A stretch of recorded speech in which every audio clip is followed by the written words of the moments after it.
Hello friends. आज हम समझेंगे इंडियन एविडेंस एक्ट में एविडेंस क्या बोला गया है, उसको समझने की कोशिश करेंगे आज हम। तो इंडियन एविडेंस एक्ट 1872 में एविडेंस को कैसे डिफाइन किया है, एविडेंस के बारे में क्या बताया गया है, कौन से एविडेंसेस एडमिसिबल होते हैं, कौन से रिलेवेंट माने जाते हैं, वो सब हम पढ़ेंगे इसमें। ठीक है। तो जो ये वर्ड है ना एविडेंस, ये डिराइव्ड है फ्रॉम लैटिन वर्ड एविडेंट और evidere, which means to show clearly, to prove, to ascertain, to discover clearly. इसका मतलब कि जो सबसे पहले एविडेंस वर्ड एक लैटिन वर्ड है जो डिराइव हुआ है एविडेंट से। ठीक है। Word evidence is derive from Latin word evident, evident से बना एविडेंस, एविडेंट से बना एविडेंस, जिसका मतलब होता है to show clearly, to prove, to ascertain और टू डिस्कवर। ठीक है। मतलब किसी भी, अब मान लीजिए कि हमारे घर में दो बच्चे हैं। ठीक है। अब एक बोलता है कि मम्मी मम्मी इसने तो ना मेरी नोटबुक सारी खराब कर दी। मम्मी बोलती नहीं नहीं तू ऐसे ही बोलता रहता है, तो उसको डांट पड़वाना चाहता है इसीलिए ऐसे बोल रहा है। लेकिन वो बोलता नहीं मम्मी मेरे पास प्रूफ है। तो वो मम्मी कहती दिखाओ प्रूफ दिखाओ। वो उसने ला के दिखाया। तो वो जो एविडेंस, वो जो उसने दिया ना, वो उसको बोलेंगे हम एविडेंस। ठीक है।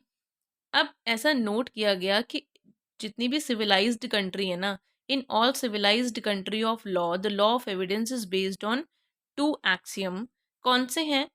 कि no fact other than those having some connection with the matter in controversy. Obviously उन्हीं फैक्ट्स के लिए हम एविडेंस ले सकते हैं ना जो मैटर इन कंट्रोवर्सी होगा, है ना। तो court will consider only those evidences which is related with the matter which is in controversy. Only facts having rational probative value. Rational probative value होनी बहुत इंपॉर्टेंट है किसी भी एविडेंस को कोर्ट में लाने के लिए। ठीक है। रैशनल प्रोबेटिव वैल्यू का मतलब हुआ वो एविडेंसेस जो सफिशिएंटली यूजफुल हैं to prove something which is important in trial.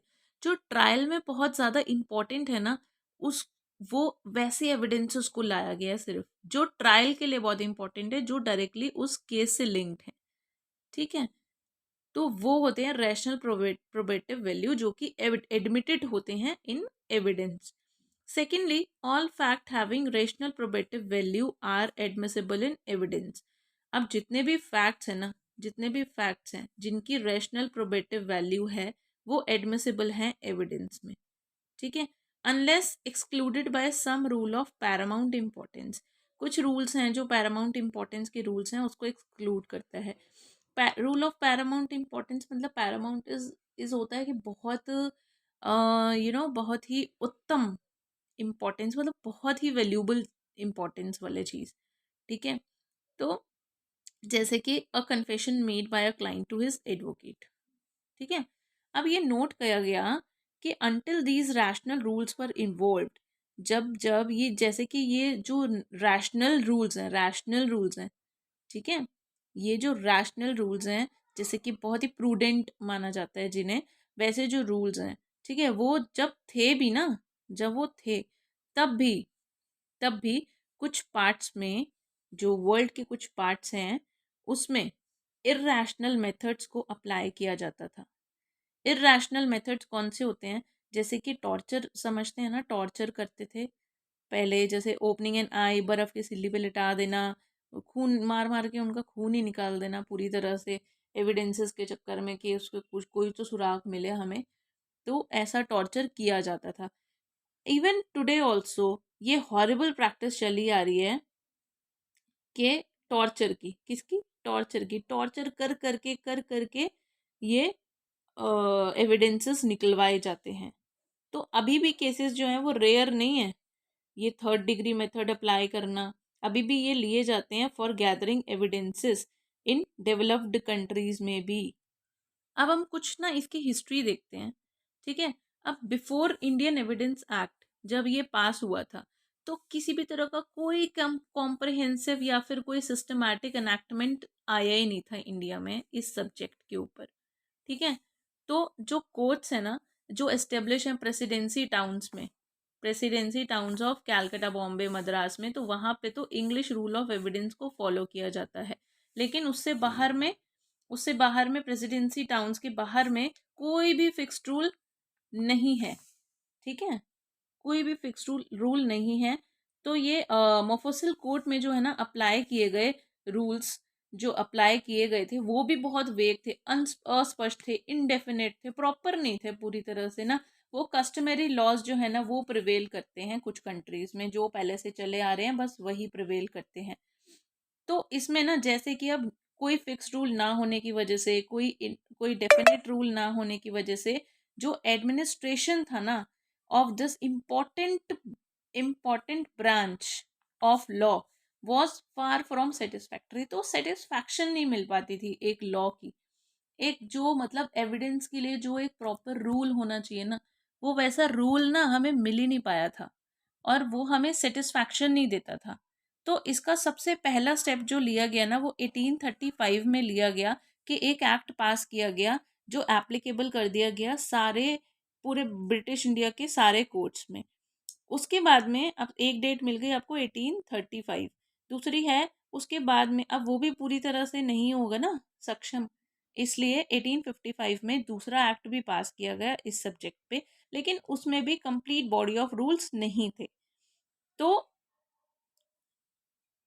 इसलिए लेकिन ना उसमें कुछ इंपॉर्टेंट और वैल्यूएबल प्रोविजन जरूर थे। ठीक है, हम मानते हैं कि पूरी तरह से सारे रूल्स तो नहीं आ पाए, क्योंकि एक लॉ भी तो बनाना बहुत बड़ी चीज़ है ना, वो भी इतना इंपॉर्टेंट लॉ जो सीधा एविडेंस, जो सीधा केस पे इफेक्ट डालता है, किसी भी चीज़ को प्रूव करने के लिए उसमें हेल्पफुल होने वाला होता है, तो वो कितना इंपॉर्टेंट होगा आप समझ सकते हैं। लेकिन उसमें कुछ इंपॉर्टेंट और वैल्यूएबल प्रोविजन जरूर आए थे उस टॉपिक को लेकर के। तो इतना तो अपेरेंट हो रहा था, इतना हमें दिख रहा था कि specially in legal circle state of this law was quite fluid था, और अर्जेंट रिफॉर्म की तो सख्त जरूरत थी।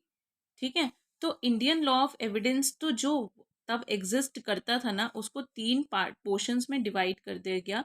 One portion settled by India express enactment, second जो अनदर था वो था सेटल्ड बाय जुडिशियल डिसीजन, और थर्ड जो था वो अब अनसेटल्ड ही रह गया था।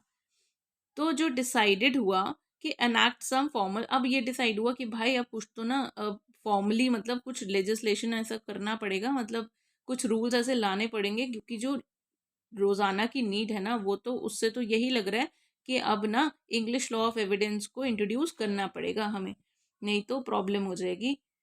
अब और जो इंग्लिश लॉ ऑफ एविडेंस था वो किस पे बेस्ड था, वो ब्रॉडली बेस्ड था experience and learning of English जजेस।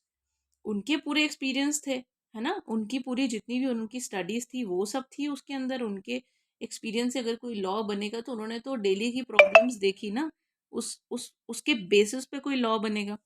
तो जी 1868 में ना दोबारा से एक बिल ड्राफ्ट हुआ, ठीक है, प्रिपेयर हुआ, और वो लोकल गवर्नमेंट में सर्कुलेट हुआ। पहली ही रीडिंग में उसको डिस्कार्ड कर दिया गया। ये नामनस डिसीजन था कि बिल जो है ना वो अनसूटेबल है to the need of country. उसके बाद एक फ्रेश बिल जो है वो टेबल्ड हुआ। ठीक है, फाइनली उसने एक इंडियन एविडेंस एक्ट 1872 की शेप ली, तब जाके मिला हमें हमारा इंडियन एविडेंस एक्ट। और ये जो एक्ट था ना वो बेस्ड मेनली जो किस पे करता था, इंग्लिश लॉ ऑफ एविडेंस पे। उसका plethora of rules and principle to be found in the jungle of English law has been classified और मॉडिफाइड। ठीक है, ऑल्दो वो भी नैरो कंपास का था, लेकिन हमें हमारी चीज मिल गई। और नो डाउट बहुत वास्ट ग्राउंड रहा है इसका, और इसको बहुत ही ज्यादा अप्रिशिएट किया गया है, क्योंकि इतना डिफिकल्ट इसको कंप्रेस करने में, मतलब इतने बड़े लॉ को, पूरे एविडेंस को समझ लीजिए, एविडेंस कितना इम्पोर्टेंट है, इतने बड़े को सिर्फ 167 सेक्शन में कंप्रेस करना, वो बहुत ही एक अच्छी बात है। मतलब इतने कम सेक्शंस में इतने ब्यूटीफुली लिखा गया है हमारा इंडियन एविडेंस एक्ट, और इसको 125 साल से भी ज़्यादा हो गए हैं। तो इसमें वैल्यूबल केसेस हैं बहुत सारे, उनको एक बड़ा उछाल आया है इस फील्ड में ना, बहुत केसेस हमने सॉर्ट किए हैं on because of this law. Indian evidence act नहीं जी, ये एग्जॉस्टिव तो नहीं है। तो हम ऐसा कैसे हम अपनी डिज़ायर रख सकते हैं कि एक एक्ट में सारे रूल्स हम डाल सकते हैं क्या एविडेंस के? नहीं कर सकते हम। तो कहीं ना कहीं लैक तो करेगा ना। अब जो इन सेक्शंस की जो इंटरप्रिटेशन है ना, जो ये सेक्शंस लिखे गए हैं, तो कोर्ट जो है ना वो रेलेवेंट इंग्लिश लॉ को देख तो सकती है, लेकिन उसमें से कोई प्रिंसिपल को इम्पोर्ट नहीं कर सकती, इम्पोर्ट नहीं कर सकती। ठीक है, क्योंकि अपना लॉ तो बना ही हुआ है ना। हाँ, इंटरप्रिटेशन के लिए हेल्प ले सकती है कि इसको इस वे में इंटरप्रेट कर सकते हैं हम लोग। अब देखिए, इसका मेन आता है ऑब्जेक्ट। रूल ऑफ एविडेंस का ऑब्जेक्ट क्या है? रूल ऑफ एविडेंस का ऑब्जेक्ट सबसे पहले to help the court to ascertain the truth. Truth का पता लगाना ना, ट्रुथ का पता लगाना। प्रोट्रैक्टेड इंक्वायरीज, लंबी चौड़ी इंक्वायरी को प्रिवेंट करना। अब मान लीजिए कोई ऐसा रूल ही नहीं है कि ये एविडेंस लगेगा, ये एविडेंस नहीं लगेगा। ऐसे तो हर कोई बंदा उठ के आएगा, बोलेगा ये भी एविडेंस है, ये भी एविडेंस है। कोर्ट का ट्रायल जहाँ पे यहाँ ख़त्म होना है वो यहाँ की बजाय चलता रहेगा, कोई एंड ही नहीं होगा। तो अगर कोई प्रॉपर रूल्स होंगे कि ये एविडेंस एडमिसिबल होगा, ये नहीं होगा, तो उस अकॉर्डिंग अगर कोई एविडेंस लाएगा तो वो जल्दी इंक्वायरीज को ख़त्म करेगा। To avoid confusion in the minds of जजेस। अब बहुत सारे हर तरह के एविडेंस आप एडमिट कर लोगे अगर, तो उससे क्या होगा? लंबी लंबी प्रोसीडिंग्स होनी शुरू हो जाएंगी, ट्रायल बहुत लंबा चलेगा। साथ में ही जजेस के माइंड में बहुत सारा कन्फ्यूजन आ जाएगा कि इसको माने कि इसको माने। जो इररेलेवेंट है उसको तो चलो हटाएंगे, लेकिन वेस्ट ऑफ टाइम तो हुआ ना।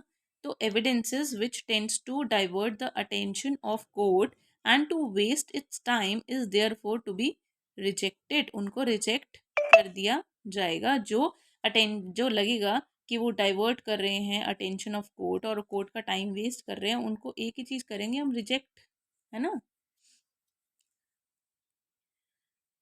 अब एक जो इस एक्ट की स्टडी है ना, वो 3 मेन प्रिंसिपल पे बेस्ड है कि evidences must be confined to matter in issue. अब एविडेंसेस उसी के लाए जाएंगे, उसी को कन्फाइन किए जाएंगे जो मैटर इन इशू होगा। Hearsay evidence must not be admitted. सुनी सुनाई बात को एडमिट नहीं किया जाएगा। The best evidence must be given in all cases. हर एक केसेस में ना बिल्कुल उसका बेस्ट एविडेंस ही दिया जाना चाहिए। अब law of evidence is lex fori. Lex fori का मतलब क्या होता है? लॉ ऑफ फॉरम और कोर्ट। तो yes, it is lex fori. Law of evidence is lex fori. The matter of evidence are governed by lex fori. ठीक है। Okay, thank you. I hope कि ये समझ आया हो।